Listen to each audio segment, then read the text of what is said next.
আমাদের এই প্রবলেমে শুধুমাত্র একটা ইনফরমেশনই দেওয়া আছে, বর্গক্ষেত্রের বাহুর দৈর্ঘ্য 4 একক। কিন্তু আমরা এই ফিগারটা থেকে কয়েকটা ইনফরমেশন বের করে আনতে পারি। যেমন আমরা যদি ফিগারটা একটু সেপারেট করে দেখি, এই রেড অংশটা কিন্তু এই দুইটা ব্লু অংশের একটা কমন পার্ট। ব্লু অংশ দুইটাই কিন্তু দুইটা আলাদা বৃত্তের একটা করে অংশ। প্রথমে আমরা একটা ফিগার নিয়ে কাজ করার ট্রাই করি। এই চিত্রের ক্ষেত্রে ব্লু অংশটার ক্ষেত্রফল হলো 1/4 অফ এই পুরা বৃত্তটার ক্ষেত্রফল। তাহলে বৃত্তের ক্ষেত্রফল কি? পাই আর স্কোয়ার। সো তার আগে 1/4 গুণ হবে।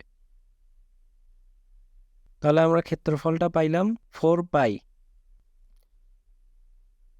নেক্সট, এই অংশটার ক্ষেত্রে এটা একটা অর্ধবৃত্ত। সো অর্ধবৃত্তর ক্ষেত্রফল হবে হাফ ইন্টু পাই আর স্কোয়ার। আর কিন্তু এখানে এই অর্ধবৃত্তটার ব্যাসার্ধ 2 একক। আগের বৃত্তটার ক্ষেত্রে ব্যাসার্ধ ছিল 4 একক, কিন্তু এক্ষেত্রে কিন্তু 2 একক। তাহলে ক্ষেত্রফল equal to half into pi into 2 square equal to 2 পাই। তাহলে আমরা দুইটা ক্ষেত্রেরই ক্ষেত্রফল পাইলাম। এই ক্ষেত্রে অনেকে যেটা ভুল করে, যে অ্যাপ্রোচে আগাইতে যায়, সেটা হলো আমরা এখানে 4টা আলাদা আলাদা অংশ দেখতে পাচ্ছি। আমরা যদি এই অংশটাকে প্রত্যেকটাকে আলাদাভাবে আইডেন্টিফাই করি, যে এ বি সি ডি 4টা অংশ আলাদা আলাদাভাবে আইডেন্টিফাই করলাম। এখন অনেকে ভাবে যে আমরা যদি কয়েকটা ইকুয়েশন দাঁড় করাইতে পারি, তাহলে সেই ইকুয়েশনগুলো সলভ করলেই প্রবলেমটা সলভ হয়ে যাবে। কিন্তু এখানে প্রবলেম হলো যে প্রথমটার ক্ষেত্রে আমরা a plus B equal to 4 পাই পাইলাম, আর সেকেন্ডটার ক্ষেত্রে আরেকটা ইকুয়েশন পাইলাম। এখানে এ বি সি আর ডি 4টা অংশ মিলে পুরো বর্গক্ষেত্রটা তৈরি হয়েছে। সো এই 4টা অংশের মিলিত ক্ষেত্রফল ইকুয়াল টু বর্গক্ষেত্রের ক্ষেত্রফল। আর বর্গের ক্ষেত্রফলের ফর্মুলা হলো বাহু স্কোয়ার। সো আমরা 16 পাইছি। আর লাস্ট অংশ B plus C equal to twice পাই। কিন্তু এই ক্ষেত্রে প্রবলেম হলো আমার অজানা চলক 4টি, আর ইকুয়েশন আমরা পাইছি 3টি। 4টি অজানা চলক বের করতে হলে আমাদের মিনিমাম 4টি ইকুয়েশন লাগবেই। সো আমাদের এখানে একটা ইকুয়েশন কম আছে। সো আমরা কোনোভাবেই এই প্রবলেমটা এভাবে সলভ করতে পারবো না। তাহলে কি প্রসেসে আগান যায়? আমাদের একটা ডিফারেন্ট অ্যাপ্রোচে আগান লাগবে। প্রথমত আমরা এই কর্নারের এই বিন্দুটার আর এই অংশের ছেদ বিন্দুটা দুইটা কানেক্ট করে দিলাম। তো নতুন যে রেখাটা আঁকলাম, এটা কিন্তু এটার দৈর্ঘ্য কিন্তু 4 একক, কারণ এইটা এই বৃত্তটার একটা ব্যাসার্ধ।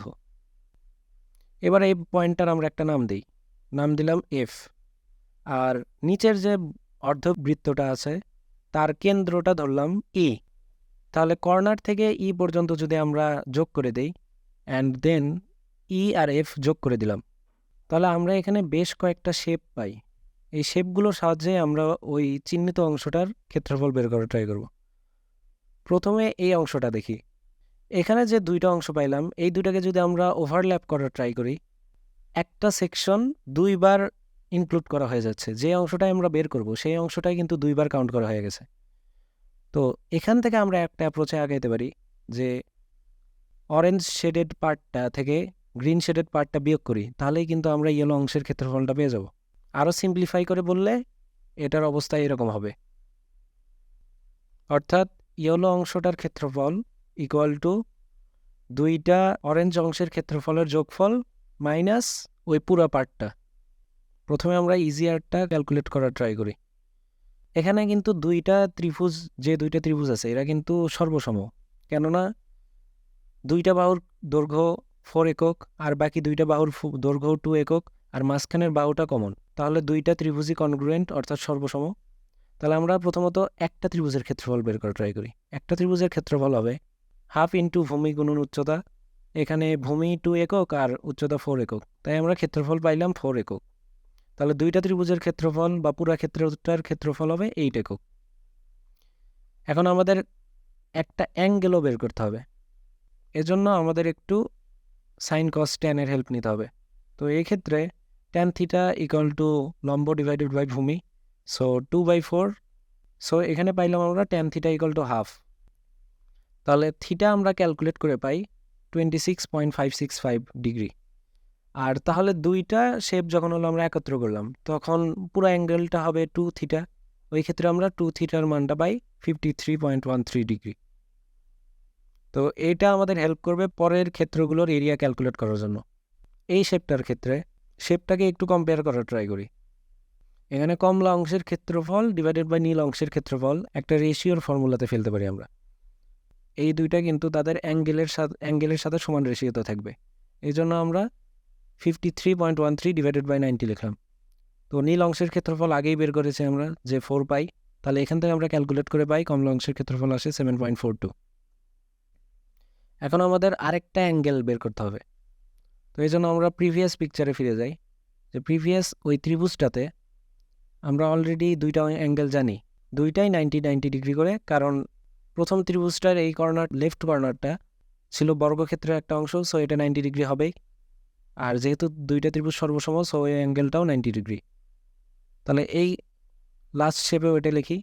অ্যান্ড আগের বার পাইলাম যে একটা থিটা 1 থিটা বা থিটা ইকুয়াল টু 26 ডিগ্রি, তাহলে 2 থিটা ইকুয়াল টু আসে 53.13 ডিগ্রি।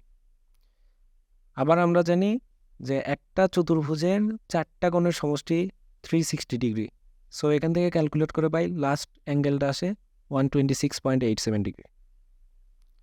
তাহলে প্রিভিয়াস এই শেপটার ক্ষেত্রেও এই অ্যাঙ্গেলটা হবে 126.87 ডিগ্রি। এখন আমরা তাহলে পাই কমলা অংশের ক্ষেত্রফল বাই নীল অংশের ক্ষেত্রফল ইকুয়াল টু তাদের অ্যাঙ্গেলের রেশিও। তাহলে এখান থেকে আমরা লাস্টে ক্যালকুলেট করে পাবো কমলা অংশের ক্ষেত্রফল ইকুয়াল টু 4.43 বর্গ একক। তাহলে আমরা আমাদের প্রিভিয়াস ইকুয়েশনে ফিরে যাই, যে এই ইয়েলো অংশের ক্ষেত্রফল ইকুয়াল টু দুইটা কমলা অংশের ক্ষেত্রফল যোগফল বিয়োগ দুইটা ত্রিভুজের ক্ষেত্রফল। তাহলে এখানে যদি ভ্যালুগুলো আমরা এখন বসাই দিই, তাহলে আমাদের ডিজায়ার্ড অ্যান্সারটা চলে আসবে, যেটা হলো 3.85 বর্গ একক।